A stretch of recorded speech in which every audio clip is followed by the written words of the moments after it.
Sorry guys, so I just felt like I was going off track there a little bit.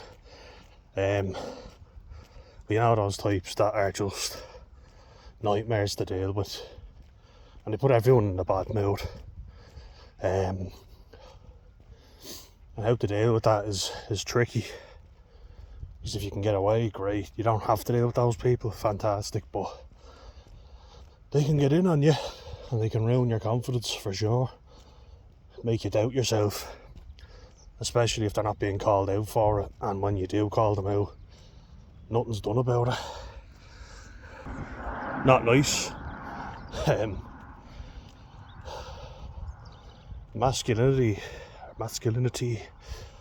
is something that has a bad reputation. Being masculine doesn't mean that you're an arsehole to everybody.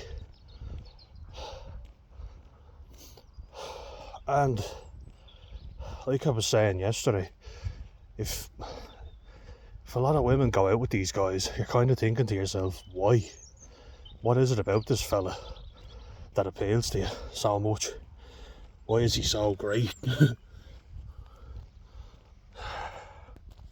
Like, did you ever see a nice girl? She's good looking, seems intelligent enough. And she's apologising for a fella all the time. And you're going, it's not your fault, just go out with a better fella. Like what I said before, I worked in a cafe and asked the fella to leave because he wasn't buying anything. And he starts like trying to intimidate me, like standing up and squaring up to me. I'm just there going, just fucking leave. And she's apologising for him and trying to talk some sense into him. It's like, is that what you're attracted to? Some fella just threatening kitchen staff? Like, wasn't a bad looking girl either, you know, and you're there thinking to yourself, is that what I'm doing wrong? I don't think that's masculine. And you see these guys who never get their hands dirty, who are always, you know, stirring shit up, trying to get other lads to fight. And they always get people, you know. They're good at dragging people in. And it's a skill of theirs, you know. But a lot of people have this false narrative of, oh yeah, nobody fucks with me, I'm the top dog here. And my advice to you, because it's gotten in on me, you know, people are bigging themselves up all the time. On a night out, if this happens, I do this, and you're kind of getting a little bit down about yourself, and I'm kind of like, oh well, situation broke out and I didn't hit the fella, I got scared. Or I'm an anxious person by nature, you know, and so I don't feel super confident about dealing with conflict. But I fucking dealt with it, and not by throwing fists, you know, like, at least not always. But lads want to make out, and that's why I said masculinity. That word is fucking tripping me up, I swear. But people are always saying masculinity, got it, and violence go hand in hand. And how many guys do you know that kind of portray that they're the macho man? You know, nobody fucks with them, they're top dog. If anyone does anything to them, oh, I'll fucking batter you, well, and they don't. And like, you're starting to feel more negatively about yourself, because when you deal with a situation that does make you uncomfortable, and you admit that it makes you uncomfortable, you're not lying. I mean, don't get me wrong, in cases I have, because I thought, oh, this is what I'm expected to act like. Truth of the matter is, a lot of fellas I see don't care, they don't look out for anybody else. Whereas I do, I'm hyper vigilant and I'm minding everybody else. The one person I'm not looking after is numero uno.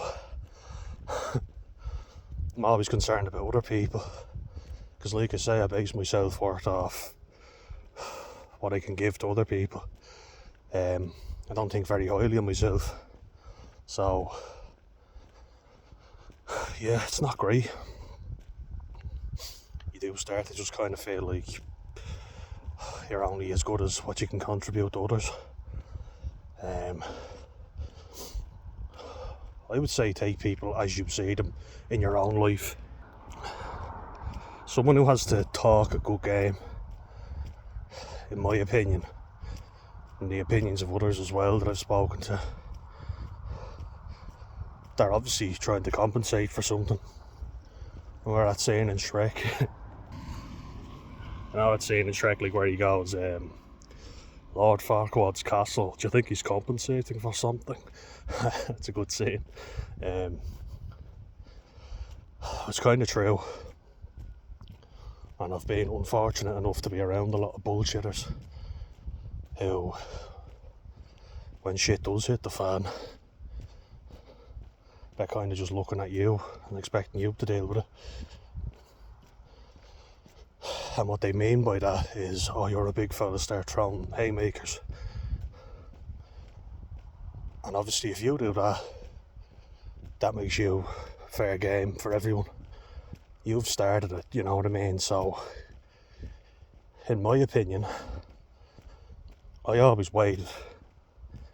You know, it's kind of like a moral high ground that even the biggest scumbag will adhere to. You know, and they want something off you. Kind of gotta give us €1, or you're like, no. But the fellas next to you are kind of cowering and giving in to them, and you're expected to sort their mess out. I'm sorry, but if you're a fully grown man, stand up for yourself. It's not up to me to do it. I'm not going to let you get your head kicked in, and I'm not going to abandon you. But if they start trying to get you on your own, which is what they do, like a lot of these gangs of lads going around, first of all, they'll have more people than you, so they'll try and use the numbers game to intimidate you, which is what I've seen in real life. They'll try and split you up, you know, kind of get lads on their own. Like 2 lads will maybe talk to me and kind of chat to me in a friendly sort of way. Usually, you know, it's around if you got a spare smoke or something. And like, I've asked people before and they give them to me. If I have one, like if I've got say I've got 18, I've had 2, like, or I'll kind of go, yeah, fair enough, no, I don't smoke now, only occasionally, if I feel like it, you know. But if I've got a spare one, I'll go, yeah, no bother, here you go.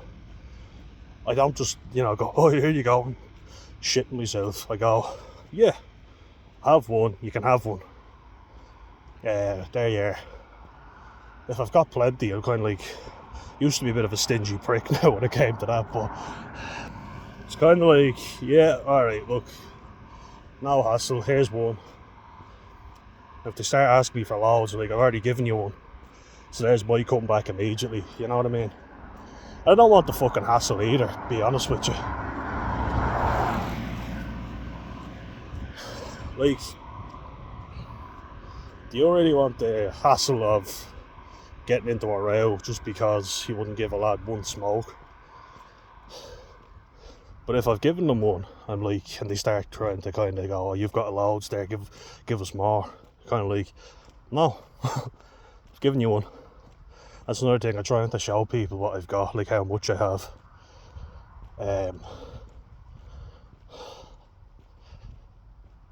Like, people will talk a good game, but it's very different when you're actually in the situation. I think that needs to be clarified right now. Like, you're not ballsy if you've got 8 of your mates against 2 lads and you kick one fella's head in. How macho are you when the numbers are against you? What are you going to do then? It's fucking very busy on the roads today. Like I say, it's a shitty day, so makes sense. But situations like that, how the fuck are you going to get out of it? Look at the odds. Are they in your favour or are they not?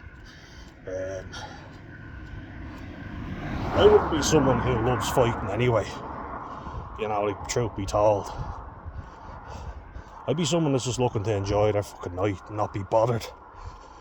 And then people, like, making a fool out of themselves and just kind of thinking that I'll sort it out for them because I'm a bigger fella. Happens with my brother too, and he'd be a lot more passive than I am. Like, it's hard for you to be, super confident and ultra masculine, very decisive. That'd be kind of a trait, you're decisive. You make your mind up and you fucking stick to it. You're rigid in that. And that's a good quality to have.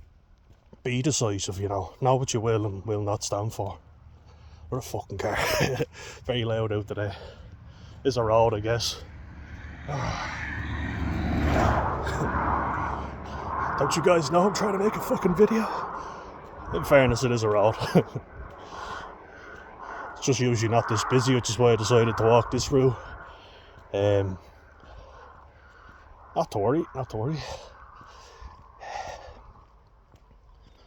I watch a really good channel actually that I'll just give a shout out to, that gear guy. I think his name's Paul. Fairly sure it's Paul. But his channel is called That Gear Guy, and I like the way he talks. Like, he used to work as a bouncer for years. Kind of how masculinity has decreased over the years. Guys with clipboards, you're not allowed to do anything now.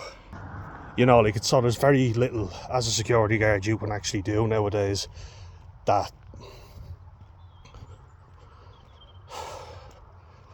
won't be brought up in court.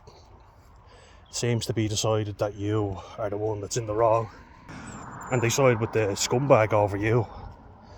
Now, there are obviously bouncers who throw their weight around, and I've fucking experienced that, where they're not letting you in and they'll only let good looking women into the club. They do that as well. My uncle used to work as a bouncer, so he's kind of that confident, arrogant sort of type. Still love him, you accept him for what he is, but he has a way about him, put it that way. Can be kind of arrogant at times. But it's a situation nowadays where it's almost like the good guy gets punished, and the scumbag that has like 50, sometimes even 150 previous convictions, and he's like 16. They're thinking, how have you got that much fucking time on your hands to get that many convictions in the first place? Baffles me.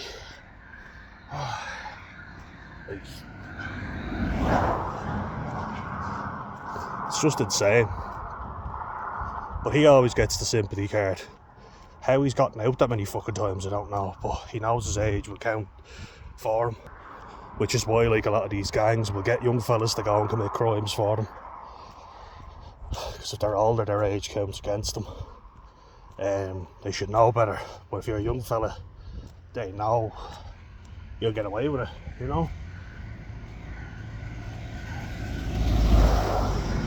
And there's a great lack of respect now in general, a lot of cases where people don't respect elders. There's no set rules. We're all trying to be woke and PC and all this shit, but we don't just look out for people who need it, like holding a door open for an elderly person or a pregnant woman, giving up your seat, just common fucking courtesy. And then also having it appreciated as well, like, if I do something nice for you, just fucking be thankful, be grateful for it. Just say thank you. That's all you have to say. Give me a nod, don't just expect it. Because I do feel like I get taken advantage of, at times. Because I do look out for people. And it's kind of just done, it's expected that I'll do it. But no thanks is given, no appreciation is given. So I kind of just fucking stopped doing it, Like, I've had situations where... Oh, hello. There we go. I've had situations... Give him a break there, give him a chance to... We were walking near a dog's territory. I've had situations though where girls I've been out with have literally handed me all their jackets like I'm a fucking coat rack. You know, I might be tall, but I'm not a fucking beanpole. I'm a hefty guy as well. I'm kind of just like, I'm not fucking, I mean, all at once, all at once. I'm not looking after all your stuff for the night though, you know, that kind of way. Like they're just placing the stuff with me as if, you know, your job, here you go. And when I hear people say chivalry is dead, that drives me fucking crazy. Because I'm there like, you don't appreciate the men who show chivalry. You know, like, women saying they wish they were born in a different era, and you're like, do you realise how misogynistic things were back then? Watch that video on 1990. It's either the 90s or 1990 itself, in Ireland. So like, that's only 34 years ago, right? So someone born then is only 8 years older than me. And the levels of misogyny are unreal. Like, they're absolutely unbelievable. Women are only good for X, Y, and Z. I'll get in trouble for even just saying it out. I don't think that, by the way, but you know, you can imagine like what they're saying. You know, like, stay in the kitchen and don't go to work, you know, they give you a little allowance. The man goes off to work all week, and you presume, oh yeah, he'll help out with the kids when he gets back. No, he fucking doesn't. He goes off to the pub, goes golfing, does whatever the fuck he wants. Is that the kind of man you want? Because I don't want to be that kind of man. That sounds like a shit existence. I don't want you to have to tend to my every fucking need. Like, you look at my granddad, he can't clean, he can't cook, because he's never had to. I can do both those things. Might not be the most, the best handyman or whatever, but I give it a fucking go.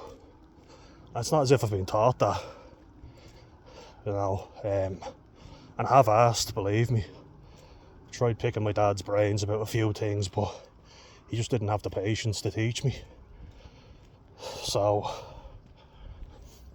my mum's actually quite good around the house in certain aspects, but I give it a fucking go. Like, you know, I try. There's a lot to be said for trying. Like, I can cook, I can clean. My mum will say I don't do it enough, of course, but I fucking try, at least. And as I say, there's a lot to be said for trying, for sure. And I think that's another big thing. You'll see a lot of people, and I'm not going to throw the word narcissist around too often, but I will use it when it suits me. And those more narcissistic individuals who want to sit back and judge you for failing, that's what they're going to do. They're not going to ever, and this is a good piece of advice right now, because I've observed this myself, you know, not being naturally good at a couple of things, but giving them a go, you know, actually putting myself out there. And the amount of people waiting in the wings to criticise you. There's a brilliant quote by Theodore Roosevelt, my favourite US president, and this quote is definitely the reason why, the man in the arena. Now, there's a bit of old language in it as well, and it's been rephrased over the years, but I'll say it in as plain English as I can. The man who sits, the spectator basically has no right to judge the gladiator in the arena, for if he fails, he knows the glory of trying, basically. The whole quote is much longer, but it's basically saying that, who are you to judge me when I'm in the arena fighting lions and other gladiators like battling? I would say. And I'm in here where I'm risking my life, and if I fail, you'll criticise me. You are no one to criticise me, because I know the glory of trying. That is an achievement in itself. The coward who sits and watches will neither know the glory of victory or the crushing blow of defeat. And it basically, like, it's a really good quote, and it's just saying that it says, like, the gladiator whose skin is marred by blood, sweat and sand, in there battling, you know, the fact that he's even gotten into the arena makes him a man, makes him the most masculine man of the time. Basically, doesn't get more macho than that. But the people in the sidelines are criticising him for how he's failed if he loses. Now, a lot of cases you die if you lose. Back then. But it shows what insight Theodore Roosevelt had. Like, that's a brilliant quote, I think, because it's just basically saying, and I think it applies a lot to nowadays, how many people sit back and judge rather than getting their hands dirty and actually growing a pair of balls and trying something. Not a lot. Would actually try stuff. You know? Like, how many people are willing to just roll up their sleeves and give something a go that they have no experience on, that they're complete amateurs, and in all likelihood they'll probably fail the first time anyway. They might be a natural, but the odds are that they will fail. But they've got the balls to give it a go, rather than sitting there judging those who do fail. But I've at least gone in and tried. You know, it's I'd say it's huge nowadays. And you see a lot of people who are highly narcissistic individuals. Can't diagnose them with having any personality disorder.